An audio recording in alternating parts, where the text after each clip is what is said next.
You walked in the room and I'm like, oh, this is Roman. Like, oh, I love his dad. Yeah. That's where my mind went. Yeah. And I was like, oh, nice to meet you, man. And you were so arsey with me that day that I was like, no, I don't like this brother. Hello and welcome to the You About podcast. This is a swear warning to let you know that there may be some bad language. We have tried over the course of the series to try and collate a swear jar. We're so bad at it that I don't know where we are. We're way over. Basically, Tom's indebted massively.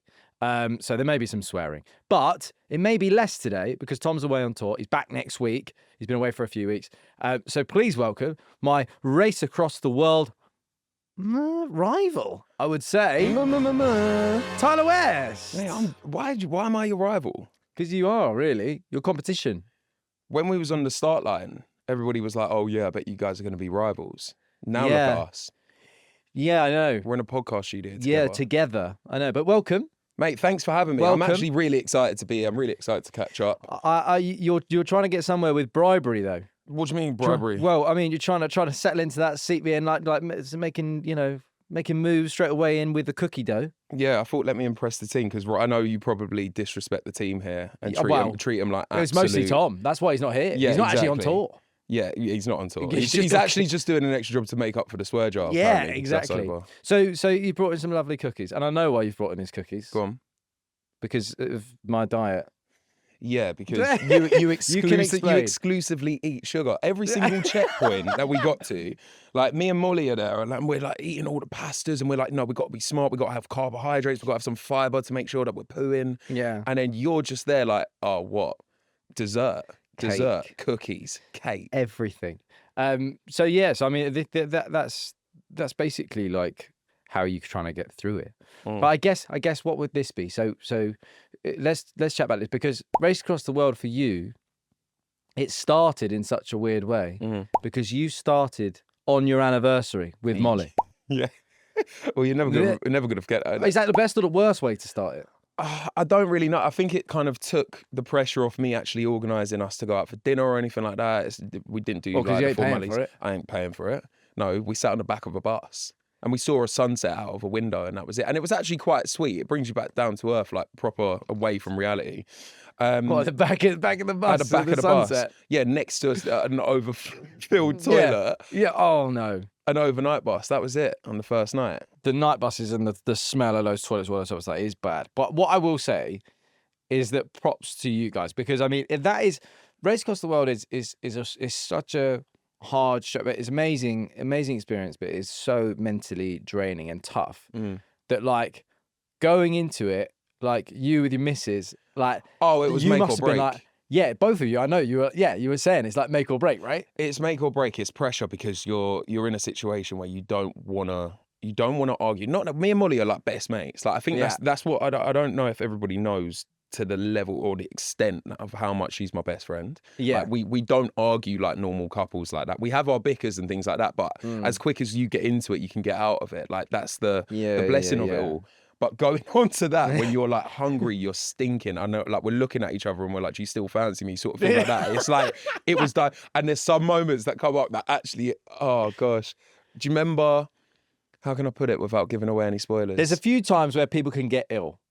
Oh, ill's an understatement. And you see more than you want to know about your partner. Mm-hmm. You know, I mean, like, even with Harley, yeah, you know, it was the same at some points in that leg. But you and Mo had it bad. We just had every sort of infection possible that could be in a bit of food. But I think, you know, when you're in a relationship, I mean, when we first got together, she wouldn't like fart in front of me. Like she would wait for me to get out of the house before she goes for a number two, right? Yeah. And then all of a sudden we're now on like such a comfortable level where I could be brushing teeth and she could be sat there doing it, or vice versa. I could be sat on the toilet, she's brushing her teeth, and we're just absolutely just chatting, and I'm letting it all hang out.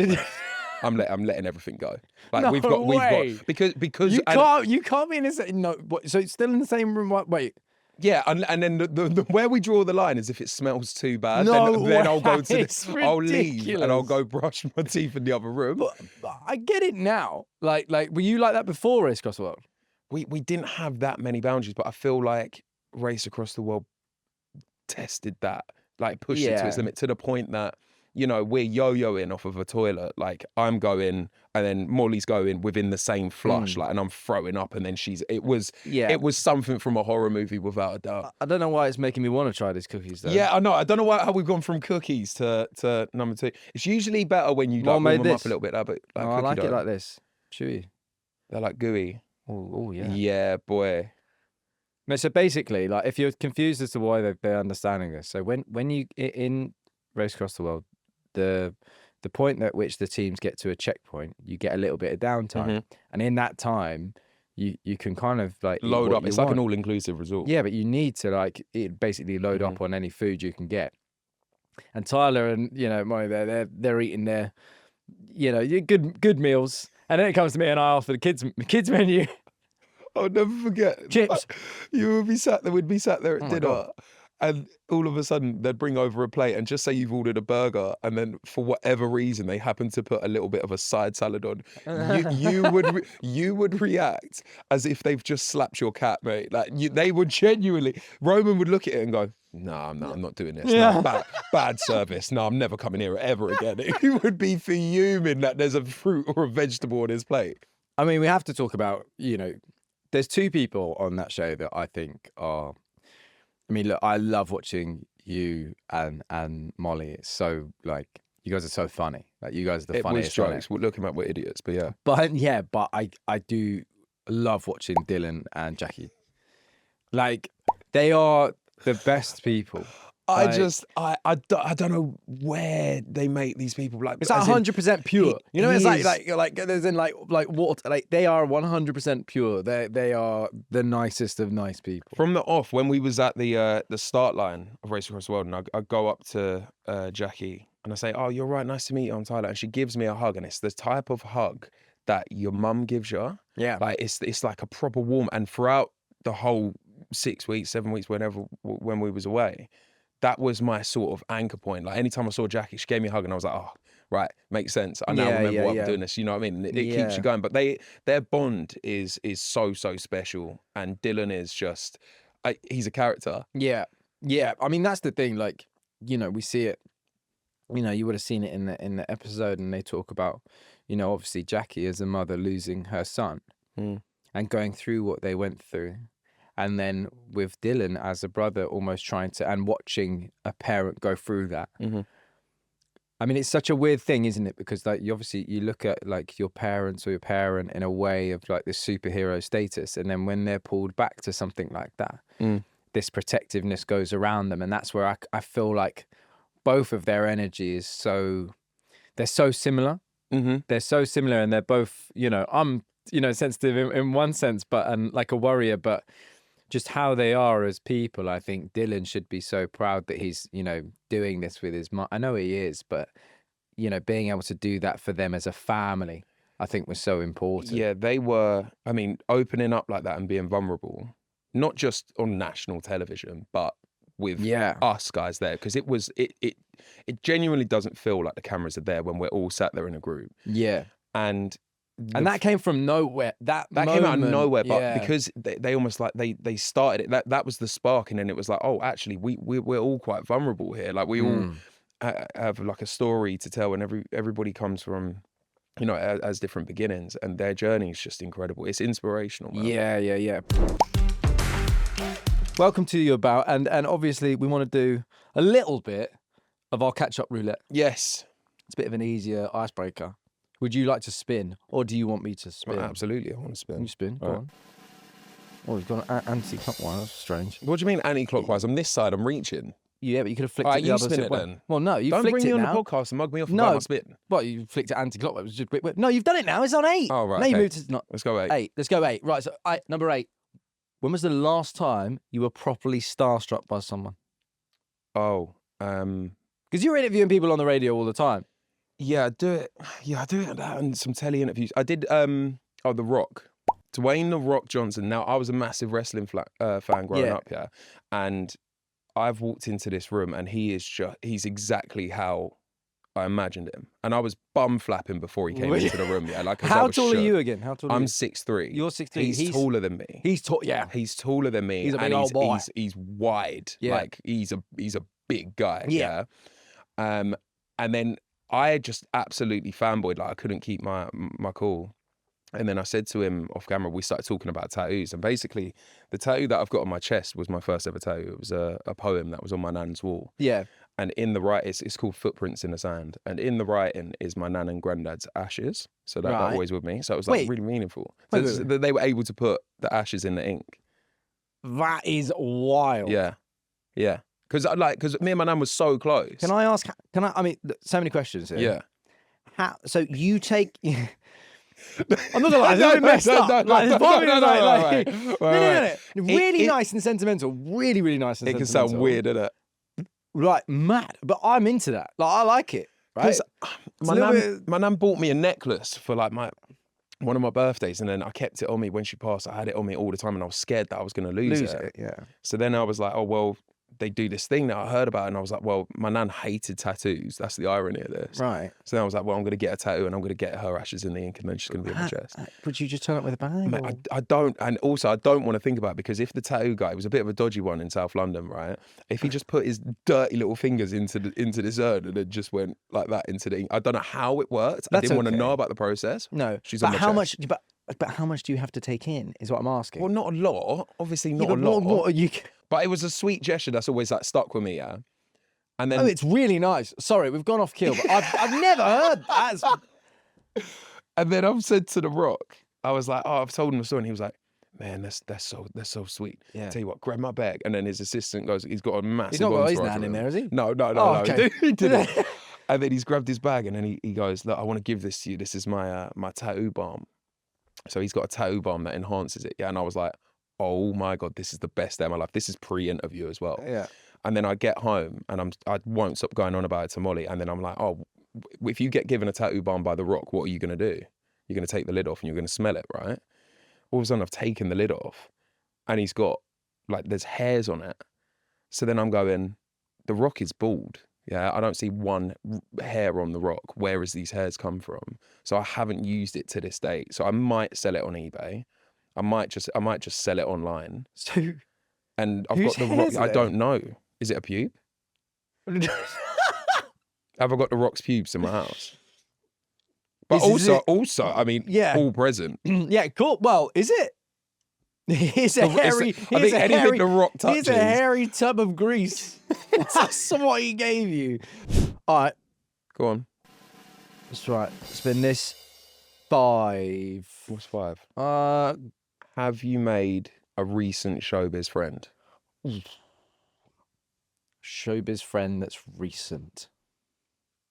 He's got no. Maybe friends. One that I don't like. Maybe anybody. One that I met on a show that I did with my sister. Oh, it's me, innit? It's me. Hello, is it me you're looking for? Yeah, I'm the new so. showbiz friend, bro. I'd say you're the new showbiz like we friend. are. It's funny. It's very funny because. But I'd say there's difference though between showbiz friend and actual friend. Yeah, because I'd classify you more as an actual mate now because no, I would because when you go through something like that. Yeah, it's trauma bonding. Yeah. You know, like when we first see each other, like out on the beach in that thing, at that point, you're a showbiz friend. You kind of see each other. You're like, hey, yeah, good to see you. We weren't showbiz friends. No, but as in, like, you say hello, you're polite. Yeah. You don't have to like me, but you're polite. It was funny because the irony of the whole situation, it's not that I never liked you, okay? I'm just going to give that disclaimer out there. But we had never actually we only crossed paths once, and I told you about this when we was away. And we crossed paths once, and we was at a casting for a TV show to present it. It was a casting for it. ITV2. And it was like me, you, and a few others, and I met you, and you had just come off, you was doing Capital Breakfast at the time. Yeah. And you just come there, and you were like, oh, I've just come straight from breakfast, and blah, blah, blah. And you walked in the room, and I'm like, oh, this is Roman. Like, oh, I love his dad. Yeah. That's where my mind went. Yeah. And I was like, oh, nice to meet you, man. And you were so arsey with me that day. That I was like, no, I don't like this, brother. I'm never gonna. Mine made up. And then because I don't really not like many people. Yeah. So That always stayed with you. Yeah. So then I've almost like built this narrative in my head that no, we really don't get on. No, that's it. And then we fast forward 10 years, I'm there on the beach on the start line for Race Across the World, and then Molly goes, "That's Roman Kemp, innit?" And I'm like, "Yeah, right." And then all of a sudden you start walking closer, and I'm like, "Oh no, like, this is it. This is it." I had no idea. Thing is, don't get me wrong. I will say this: very, very easy to be arsey post breakfast show. There's your disclaimer. That's no, I fully agree. There's more than likely that sounds more like me. After being made to do more work after work, right, but you never know what people are going through. But no, I was fine. I'm just having one of them days. Yeah. I was just doing one of them days. You know what I mean? But that's why I say. And then you go through this, and you actually have time to know people and understand them, and it does. Yeah, something like this. So yeah, I'd probably classify you as genuinely no. You're one of my newest and greatest friends, because then I sit there and like Molly's going, "Oh, who are you texting?" I'm like, "Oh, I'm just texting Ro." It's fine, mate. And it's like it's just built. It's not forced. It's like, yeah, we did a show, but then that was a long time ago. Yeah, but you always have those things. Yeah, like even if you don't chat to each other and what, you always have those things, and it's easy to go. Like I don't know. I've got so many mates like that. That like low maintenance. Yeah. Yeah, I guess so. Low maintenance mates. They are the best type of mates. Like I've got like so my, the boy that I basically, grew up with like throughout my whole life. My mum and his mum were like best mates. Elliot, shout out. And like, baby pictures, all of just me and him together like constantly. We go like probably like we see each other probably once every like 10 months or a year or something like that. Where you left but second we meet up again, bang, best mate, like back to best friends. Yeah, but do you know what I mean? Yeah. But you know what I mean? But like it's me and Elliot, bang. Yeah. Sweet. No, but like I don't know why you have those friends and what those types of friendships are. But they're the best kind of friendships, because I don't want to feel like I'm in a relationship alongside my relationship, to that level where it's like we got to go on date night, we got to do this. Don't get me wrong, it's nice when you have those catch ups, but that's what makes the friendship so sweet. That's it. I've known of like partners of friends of mine that have not really understood it, and they've been like, why do you call that person your best friend? I've never even met them, and like we've been together X amount of years, but it's like, what? Yeah, it doesn't mean that you've got to meet them for them to be my best friend. Yeah, it doesn't work like that. Yeah. No, without a doubt. Okay, I'm excited about this one. We're going to go through, obviously both doing Race Across the World, so we're going to go through the most Googled questions about Race Across the World on the internet and answer them, basically. These are probably all questions that we would have Googled before we did the show as well. Well, these are questions that I should have, so close to swearing there. I was so like... I saw your face go, I should have Googled it. Yeah. I wish I'd Googled it. I mean, I've seen every episode. Like, I've been a massive fan of the show, so I thought I knew. But that's everything. me, exactly that. Like, I watched it. I hate calling it a Celebrity Civilian one, but I watched all of those series. I'm like you. I watched it. I love it. I always think about how much budget do I need on this, which turns out I was scrimping. But we got by. But look, let's answer some of these questions. Okay, so first one. Do Race Across the World contestants really travel with no phones? Really travel with no phones? What do you mean really? Do you know what I mean? Like, at what point do you think that we would be on our phones? Well, like, that's the whole purpose of the show, that you're traveling without any of that help. Did leaving the phone behind worry you? Well, yeah, because I didn't know where I was going. No, but like the phone, like not having a phone. Oh, no. Not like, no, because you whip out Google Maps. I just wanted to do maps, I'll be honest. I did that on Duke of Edinburgh. What? I balls my phone on Duke of Edinburgh, yeah, and then literally the minute, obviously Tyler from South London doing Duke of Edinburgh is funny, by the way. Like, I'm not an outdoorsy person, right? But then literally, like, our group like sort of broke away from the course leader, and I was like, guys, do you trust me? And they were like, yeah. And we just did this A road, got onto an A road. I had a little Sony Ericsson. It just guided me all the way. Got it in like 3 hours to the end checkpoint. No, I'm not hiking. No way. What was we talking about? Oh yeah. So yeah, traveling with no phone. It didn't scare me at all, because actually coming away from my phone, I thought it would be tough, but it was the best thing that I could have ever. Because I think that's like the perception, I think, specifically with you and Molly, would have been, certainly from my side, I would have been like, oh, I bet they'll struggle like with the boredom. Because like you guys are so, like, you're so on your TikToks, you're so less than that. Like, you're so good at it. So like, I always thought, like, I wonder how they're getting on with no phone. I found it amazing. The only thing I hated was no football scores. Yeah, that, and then you was just going past every sort of bar possible to just see what football was on. Yeah, and it's exactly. like an itch. Yeah, that was it. Yeah, it was like that a was little it. addiction. But I think, yeah, no, genuinely, like, no phones. And by the way, like, crew do not let you on their phones. Oh, absolutely not. Like No. the amount of times that I'm sat there and I'm like, there might be a person just on the bus in Mexico in front of us, and then I'm just like peeking through the thing to see their TikTok feed of what they were scrolling on. That was the only sort of looking at a screen that I actually ever got. That's something that you can say, I guess, that you can explain, which is like when you're not allowed on your phone, and you are not allowed to ask someone to look on their phone. So no, because that's a crucial bit of information. Yeah, that no one really knows is that you can't just go up to someone and say, "Excuse me, can I use your phone?" or "Can you look this up on your phone and tell me where it is?" Like they have to. It's all about the kindness of the stranger. So that person has to then go, "Yeah, okay." But what me and Harley quickly found out is that if you ask anyone, weirdly, if you ask anyone a directional question over the age of like 45, even if they've got their phone in their hand, they'll be going, still gonna go from memory. They were going, oh, honestly, I swear to God, me and Harley. You're looking at them and you're like, phone. Hand, there was this one time where like me and Harley are asking this cab driver, I can't remember where it was. We were asking a cab driver, where's this place? We've got to find it. We've got to go. And he's like going, he's got his phone in his hand and he's going, I don't know.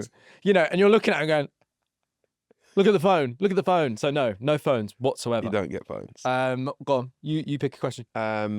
Do the people on Race Across the World get help from the crew? That was a killjoy for me because I thought, like, there were so many moments that me and Molly were stressed, and then I was looking at Molly's, and I was like, Moles, don't worry, they're gonna cut the cameras and come help us in a minute. And what, as in like help you where to go? As in like give us some guidance, give us a hint, say, oh guys, have you thought about? No, there was literally nothing because that's where they capture the best moments of when we're stressed. Yeah. At our detriment. They're just like, roll the cameras. What about you? Did your team, you had a pretty good team though. Yeah, I mean, look, I think we were kind of similar. We had such a great team that we were with, and like to explain like what it's like, I think it's kind of out there. You basically got the pair of you. You've then got like a camera person, and then you've got like a local fixer, a person that will do the sound. There's about a crew of 7. It's about six, 7 at a time. It varies throughout the series, but yeah. Yeah, it varies, exactly. Yeah, it's about 6, 7. Because at the end of the day, it's dangerous what we're doing. So you need people there that, and but the actual, person that's always filming you, that was a guy called Lewis. It was amazing. But like, even if you are going the right way, they're just filming you. They're just not really trying to aggravate. But Lewis will just like turn to me and be like, even if we're going the right way, he'll turn to me with the camera and go, "You sure about that?"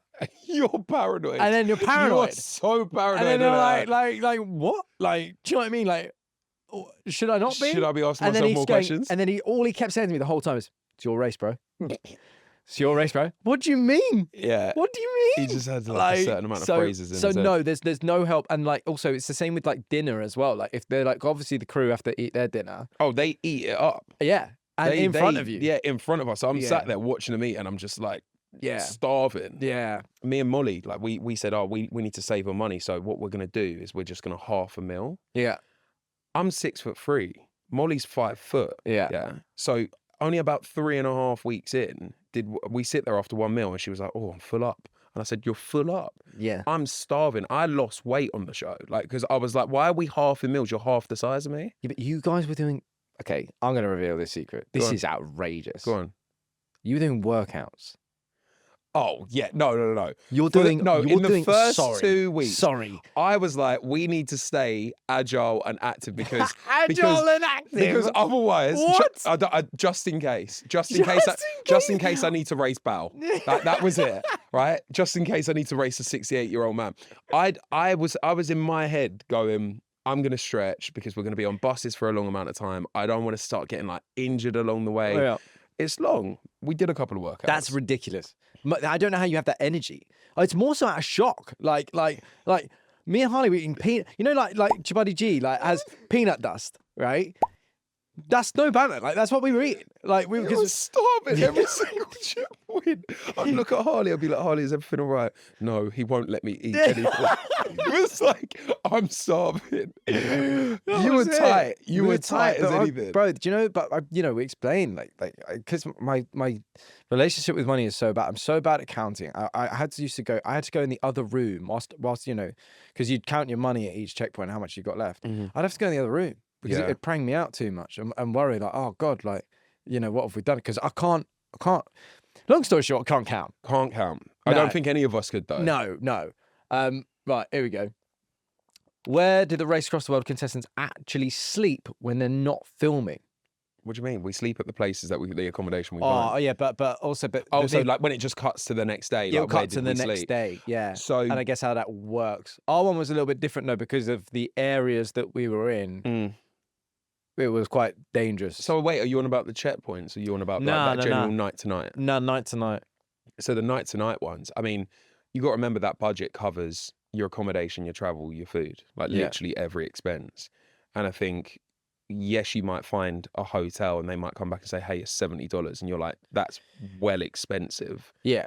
Well, Harley and I got caught in that high season in Guatemala. Yeah. And we were walking around for like 4 hours. I was so stressed out. And then all of a sudden they're putting like wild prices at us. Yeah. And then every hostel's like, we're full. It's 400 quetzales, whatever it is. And I'm just going, anything lower. And you don't know how much money that actually is because we're not good at maths. Because you're trying to do an exchange rate in your head without your phone. And they're getting mugged off because they see you come in these massive backpacks and they're like, oh, we're going to get our money up here. And we're like, we've got no money, we need a room. Yeah. But our one, like where you actually sleep is like, so because of where we were it's not that it was dangerous, but it just wasn't wise for us to be traveling at night on most of our journeys. And at that point, you're then panicking because you're like in the middle of nowhere and you just find some hostel, it's a lot. Did you do hostels? We stayed in hostels because we were like, we want to push outside of our comfort zone. And but it was actually like an 8-man hostel. 50-man dorm. 50-man dorm, like right in the middle of the mosh pit. Yeah. Like might roll over and hug a Mexican guy. Yeah. Might be my fiance. I don't know. Yeah. But do you think it's changed the way that you travel now that you look at like hotels and stuff? No, you and I said the funniest thing, and this is what I feel bad about. And I know you feel the same way. Like when you finish the show, like people say to you, they're like, "Oh, does it give you such a better value of money?" And does it make you want to spend less and things like that? No, I've never wanted an all-inclusive holiday. Yeah, more. I never wanted my credit card back. More. Like I was just like, but you know what it was? It's testing. It's a testing experience. And look, I mean, you had a bed bug. Well, a so-called bed bug on your bed that you had to get rid of in the first night. But you see how brave I was, though. See, people don't. Yeah, you were brave. I am. I'm the Jamaican Indiana Jones, bro. I know how scared you are. So you were brave. I was very brave, and I think, one of us has to be because Molly she don't go near it. She just looks at me as if like I'm the knight in shining armor, but actually I'm hiding. Tell everyone about what happens when you and Molly have a spider at home. Oh, we borderline almost sold the flat. Almost put it back on the market. Like that's not the what. Like genuinely, I won't sleep. Like we'll do everything to push it out to get rid. So whose role is it when there's a spider in the flat? How's it go? Well, I might go out. I might just go do some work. I might just leave. I might just go to the gym. Like I'm not doing it. It happened. We got home. It was actually early on when we moved into our flat. We got home after a night out, and I was a little bit boozy, and there was a spider, and I tried to get it with some like barbecue tongs, and I've then dropped the tongs down the back of the bed. All of this, by the way, I thought I had my light on my phone, but actually I was just filming. So it's like a 24-minute video on my phone of me trying to find this spider, and it went on for hours, like hours. Oh. So yeah, I can't. Neither one of us are brave in that capacity, man. Yeah. And we did well. And then that side of the world, obviously. Yeah, it's everywhere. It's time for our big question. Mm-hmm. So usually Tom and I would ask each other a big question, and it could be quite deep at times. Okay. But I think we've actually got one from Italian Batch, who was on the last show. Right. And he's got quite a good one. He gave you the question. He gave me the question. He's passing on the question. All right.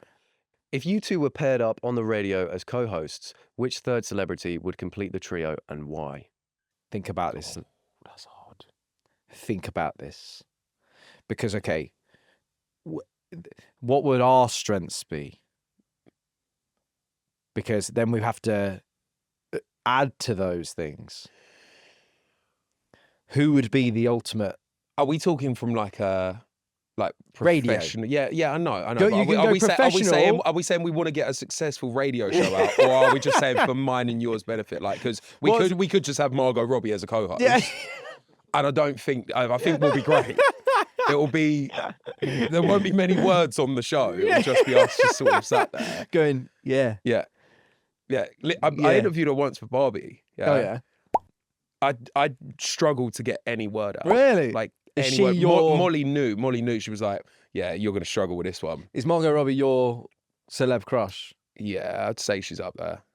That's the one that Molly was like. That's the one that Molly's like, yeah, fair. She's beautiful. Yeah. Like, me and Moles idolise her. But yeah. Yeah. So you could have her on a radio host. You could have Dylan Llewellyn. Dylan Llewellyn, yeah, from obviously from Race Course World. I think Dylan would be great. I guess, look, from a professional perspective, I would always say Sian Welby. Sian Welby's great. Because just because she is like, you've worked with her for years. Yeah, and I think when you build that thing of like people that you work with, it's like unreal. Mm-hmm. But now I'm not more thinking about it. If we had me, you, and Dwayne Johnson, yeah, or Big John, Bosh, would you have Lewis Capaldi as a third co-host? No, because the Ofcom complaints would be real, and I'd get the blame of it. Yeah, I always get the blame of it. The amount of tweet I show my face on television, I get sent hate. What do you mean? Like just people cussing out. Okay, so if it's about like hate, who is the omnipotent host that never gets it? That never gets any hate. It's easy. You merge them into one. Go on. You take Ant and Dec. Oh yeah, they never get any hate. But you can only take one. Who are you taking? I'm gonna take Dec. You take Dec. I'm gonna take Dec. I'm gonna take Ant. I'm gonna take Dec. Why? Because I feel like Dec's the funny one. He's the funny small one. What? Dec is the funny small one. He is genuinely. He's the one he can not say anything. He can react and he'll just make you laugh. Whereas then Ant is. But Ant needs you. But you need Ant for the setup. Well, so then it doesn't work. Ant's So then giving you that we're just assist. gonna have to. It's gonna have to be a +2 then, isn't it? Yeah. In our You just have radio to fight it out. Switch it in and out. And Ant versus Dec. Ant versus Scrap Dec. to the finish. Yeah, scrap. See who it is. Yeah, we'll do that. Winner comes and works with us. Yeah. Great. God, what a career high for them. Sorry. Yeah. Also, the best presenters for like 20 years running, and we're going, yeah, you lot fight out and then come work with us. Yeah, great. What does that make me and you, bro? God. We've also got a calendar swap, which is a thing we do. Usually Tom and I would share our calendars and kind of see what we've got coming up, because most of the time, I mean, Tom's away so much, obviously, with tour. Oh, bless you. So it's good to, yeah, exactly. I'm just on my own. So I just like to try and figure out what I'm Your doing. whole demeanour's just gone sad sat in this chair right now. Yeah. You really miss him, innit? You've never met Tom, have you? I've never met Tom. Best man can get. Yeah. That's That's a That's the best thing certified he's ever banger. done. Also, he did the whole men's health thing. Yeah. The pictures. That was lit. He got in shape. Calendar swap, though. What have you got coming up? I'm going to Amsterdam today. You're going to Amsterdam today? Yeah, Tom's in Amsterdam. Why are you going to Amsterdam today? Because, like, just a little trip. Like, me and Molly, we're just doing a little city Do you just break. fancy it? Well, yeah, because this is the thing. Off the You're not race across the DJing world. then? No, I'm not DJing. No, I was DJing. I've had DJ bookings, like, every weekend for the last 3 weeks. Yeah. Which have been intense, because then it just kind of carries on into the week. And going out on a Sunday is never, ever a good idea. Where do you DJ? Because I bet your version... It's just different. It's just everywhere. Your version of DJing is so different. So this is another thing, right? So I'll still get booked for DJ gigs. Yeah. Right. I've been doing those DJ gigs since I was like 16. Right. Yeah. When you could first use Tractor on a laptop and stuff like that. Right. Right. But you like proper DJ. You like you're fully in the scene. I love bringing a it. party vibe. Yeah. Yeah. My version of it is so much different. You're not church hall vibes, mate. You're not. Mate. No, you're not. Mate. I'm just saying. There's a load of Christmas fates coming up. Mate, no, it's not that. It's what I'm saying is that, like, when I get booked to go and do a DJ gig, right? I need 2 things from the promoters. What? I need a big box of Haribo and a big bar of dairy milk. Why are you 5? No, listen, this Why are isn't you for 5 me. years It's old? not for No, me. who is no, it it's for not then? for. It's for the type of gig that I put on. Oh, right. Because the type of gig you put on is like, it's really cool. Like it's a house party vibe. It's like, do you know what I mean? It's like the music's perfect. It's all mixed in real good, right? I'm doing like, I do dance offs. Mine like verges on Butlins, right? Oh, man. Bro, I love it. Yeah. I love it. What's like your go-to, like one track to get the party jumping? See, this is exactly it. This is the difference. Yeah. Sweet Caroline.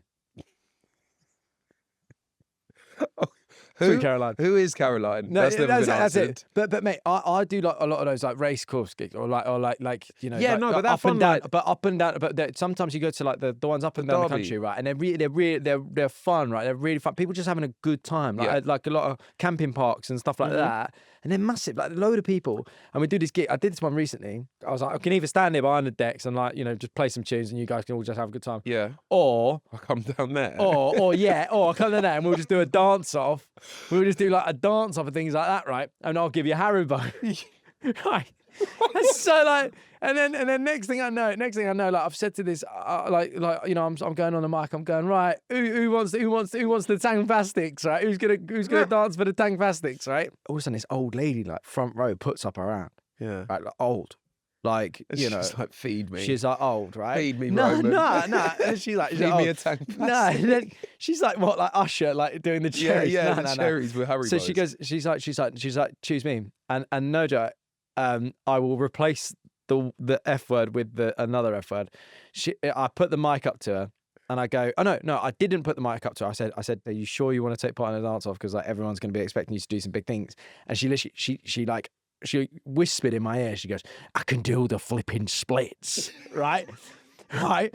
So next thing I know, so when I do the dance off, I always play Cisco Thong Song. Yeah. Right? Big always big play tune. it. So and then I play it. And then the next thing I know, right? So this boy does it, like gets out, like 22-year-old boy, like he's, you know, doing his thing, Yeah. or whatever, like trying to like kind of having a laugh with it. And then all of a sudden, I say, okay, here's Deirdre or whatever her name was, right? She was lovely. She come up. Next thing I know, bro, She worked the splits. bro, not just that, she starts on all fours, right? She's now like, she started dancing like Doja Cat. She fancied you. No. She's not doing like Doja Cat. Everyone's screaming. Everyone's going, yeah, DJ, Yeah, kill it. She's like twerking. And then she's like 80 plus, right? And then right at the end, splits. I wondered where you were going with that. So those DJ gigs can kick off. They can boot off. Deirdre doing the splits is a highlight of your DJ set Yeah. with a Haribo in her mouth. But Fed by you. But yeah, that's me. But anyway, that's so you're in your calendar swap. You've got Amsterdam and a load of DJ gigs. Well, that radio telly bits. It's been non-stop. Yeah. But it's good stuff. And obviously I still had time to come here today with you and bring I you some appreciate cookies. it. Mate, I love you. I appreciate it massively. Well, look, what a nice place to end it. And Yeah. we'll end it with, and also a big thank you for you listening to this. Obviously, Tyler, to you for coming in. Pleasure. Always want to hear from you. So it can make you about you, obviously. Voice note us on 08000 22 31 23. We'll go through your voice notes as well in the podcast. New episodes out now every Wednesday. That is a new one. It's every Why'd it Wednesday. change to Wednesday? Don't know. No? Weird one. But we just thought jazz it up. Now that Tom's away, I can do what I want. I'm living Yeah. free. Plus Go you're wild. busy on Thursdays. I'm busy on Thursdays. So I don't want to. So it's Wednesdays. Also, make sure on YouTube, make sure you're subscribed. Next week, Tom is back on the podcast. He's back from Sweden. Apparently, Sweden's where they all go to write music. Sweden's banging. but I that's used to where- play handball there. Oh, that was a whole nother discussion. Yeah. We're going to leave that We're going one. to leave that there. Leave it there. Till Right. next time. The first thing we need to talk about when we see him as well, you will know this. Well, Tyler, you might have seen it as well. That magazine shoot. Yeah. Have you seen it? I'm gonna show Oh you this my God. Yeah. I'm not even going to show everyone what we're looking at. We'll do it next week. You'll see what it is next week. Also, why is the angle of it? That's a sight, mate. Fair. The Fair best a man play. can get. He's back next week. Thank you so much for watching the latest episode of You About. Don't forget, you can catch us every Wednesday on the BBC Sounds app, and you can download the BBC Sounds app from your app store. Don't forget to subscribe to You About and listen to all of our other episodes. We also always want to hear from you. Voice note us 08000 22 31 23. We'll see you next time.